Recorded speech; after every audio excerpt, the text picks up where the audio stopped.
Hi friends, சிங்கப்பெண்ணை சீரியலில் வந்து ஒரு வழியாக வந்து ஆனந்தி, மகேஷ், அன்பு எல்லாருமே வந்து கார்லேருந்து போயாச்சு. நம்ம செவரக்கோட்டைக்கு நம்ம ஆனந்தியோட ஊருக்கு போய் இறங்க போகிறாங்க. ஆனால் காரில் போகும்போதே வந்து கார் வந்து ரிப்பேர் ஆகுது. அதுக்கப்புறம் வந்து மகேஷ், அன்பு எல்லாருமே வந்து சேர்ந்து காரை தள்ளுன்னு தள்ளுறாங்க. அதுக்கப்புறம் வந்து ஆனால் வந்து ஆனந்தி வந்து அவங்க அண்ணனை பார்க்கல. அவர் முகமூடி போடுறதுனால வந்து ஆனந்திக்கு யாருன்னே தெரியல. ஆனால் டிரைவர் தான் கார் ஓட்டுறான்னு நினச்சிக்கிட்டாங்க. அதுக்கப்புறம் வந்து ஒரு வழியாக வந்து போயாச்சு. ஊரில் வந்து நம்ம ஆனந்திக்கு வந்து தடாபடலாம் வந்து பெரிய மேளமாக அடித்து மாலைலாம் போட்டு செம்மையாக வந்து அமர்ப்பணம் படுத்தி ஆனந்திக்கு வந்து ரொம்பவே வந்து வரவேற்கிறாங்க. ஊரில் உள்ள மக்கள், அவங்க எல்லா ஃபேமிலி எல்லாருமே வந்து வரவேற்கிறாங்க. அங்கே செம்மையாக வந்து கொட்டுக்கிட்டுலாம் அடித்து செம்மையாக வந்து சாமியாட்டம் ஆடின மாதிரி நம்ம ஆனந்தி வந்து செம்மையாக குத்தாட்டம்லாம் போட்டு செம்மையாக வந்து என்ஜாய் பண்ணிட்டு இருக்காங்க.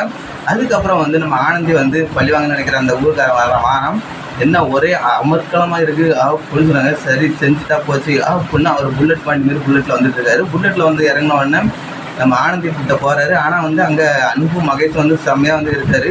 இவர் வந்து எது சொன்னாலும் வந்து நம்ம அன்பு, மகேஷ் சும்மா விட மாட்டாங்க. ஆனந்திக்கு அது வந்து பக்க பலமாக வந்து நம்ம அன்பும் மகேஷும் வந்து கூட இருக்கனால வந்து ஆனந்தி யாரும் இது பண்ண முடியாதுன்னு நினைக்கிறேன். இதை பற்றி நீங்கள் எங்களுக்கு கமெண்ட் பண்ணுங்கள். பிடிச்சனால லைக் பண்ணுங்கள். பாய் ஃப்ரெண்ட்.